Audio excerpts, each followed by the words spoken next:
Under 21 game earlier in the week, I was watching it on the video. I was like, there's a Danny Mandroy there's a Pordy O'Connor. Obviously helpful to get some of the first team players in addition to them some game time. Yeah, I think those games are really important. I think the bounce games or 21s games or whatever we call them, I think it's important for the young lads. I also think it's important for pros that are not playing too many minutes to get them. I'm really one of those coaches that likes the players playing whenever we can, and then we manage the week as we go. There was quite a few that we put in. They did well. But also there's some of the senior players like Pordy and Danny Mandrew are on the way back, haven't played for quite a while, so it's important they just get some minutes in their legs. And is Danny under consideration? He's obviously available again. Yeah, Danny's under consideration, been training well, but the group's doing well, the squad's doing well, but yeah, he's now back in after his suspension.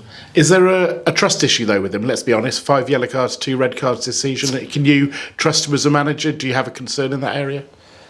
No, I trust him. I think every player makes mistakes. I think Danny knows the mistakes he's made. I think you can make a mistake once, twice. I don't think he can make the same mistake again by being sent off. So I think he's clear about that. I'm clear about that, because more than anything, it lets the group down. But I think we have to accept that it happens, and that's not being negative or passive. But yeah, there's not so much a trust there. I think it's more of a mentality on the pitch of being really aggressive and being really. I want them to be front-footed, but not being stupid. And I think we have to, work with that really hard. There's no doubt what was doing the rounds on social media over the weekend and this week, and what Lincoln fans have been talking about as your front two. Amazing when you consider they haven't scored yet, but the impact they both made, particularly in that home game against Derby. We've just been chatting to Fred. He's very impressive the way he talks about the year that he's had, and you must be very pleased with both of them. So far, so good. I think there's still loads of headroom for growth, especially in their relationship when they play together. I think we still need a lot of work to be done on that. At parts, I really liked what I saw against Derby, and I thought both of them together, they're a real threat. Freddie with his strength and what he brings, and what Joe brings with pace and that electricness in behind. So yeah, I think they've done really well so far. They're still young, they're still new to League One, and again, with young players, they can have peaks and troughs, and I think we'll still see that. But I think what we now see is a real threat on the last line of defenders. It feels a little bit of a throwback. I know it's not quite the formation you're playing, but it's the old big and little, and there's a little bit of that, isn't there? I think there's a little bit of that. Yeah, it definitely looks like that, doesn't it?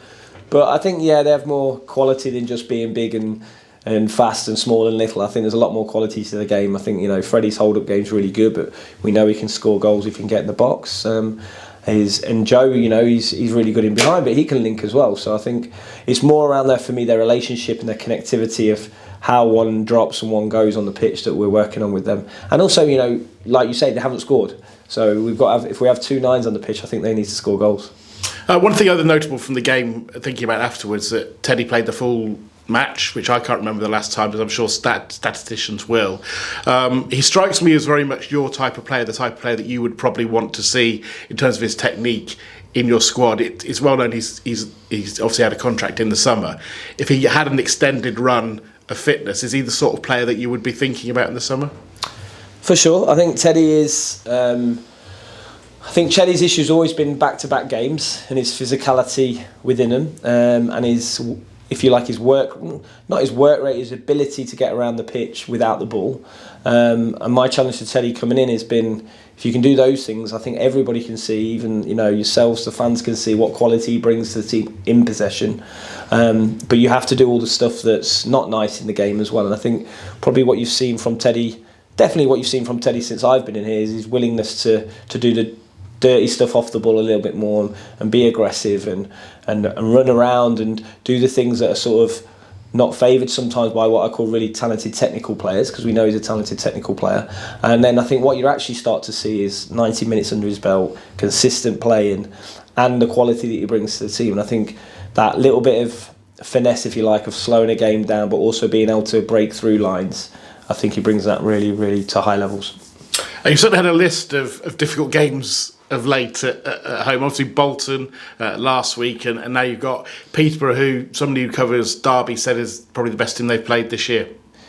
Yeah, for sure. I think, like you said, it feels like we've gone through quite a few tough games with the Christmas period, some really good opposition. But I think we're in a different position now than when we were through the Christmas period. I think we had the Blackpool game, we had 11 players out. We had Oshin Gallagher coming onto the pitch. I think the group's in a different place. It feels in a different place, which is great. We know Derby was strong, and we know Peterborough was strong. You know, probably for me the best possession-based team in the league. The way they try to play football is brilliant. He's got them going, really coached really well. They haven't lost in 11, so we know how strong they are. But I always, I say to lads, let's have a go at them. We might have to do tactically some slightly different things, but I think we still need to be aggressive when we can be, and good with the ball, so we can have it for long spells. But I think there's every chance that we can, if we go after them, we can do as well as we did against Derby. Yeah, I mean, just finally, the stats are quite interesting on them, aren't they? Because they do score a lot of goals, but actually concede quite a lot of goals as well. Yeah, they make the game open. So they're very good at drawing you down and making the game open. And their front four, for me, are probably the best four in the league.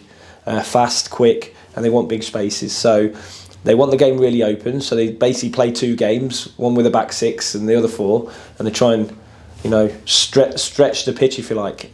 So that's why they probably concede a lot through possession, but they also score a lot of goals. So we've just got to find a way, which we will, is being collective, being together, but also when we have the opportunity to try and punish them.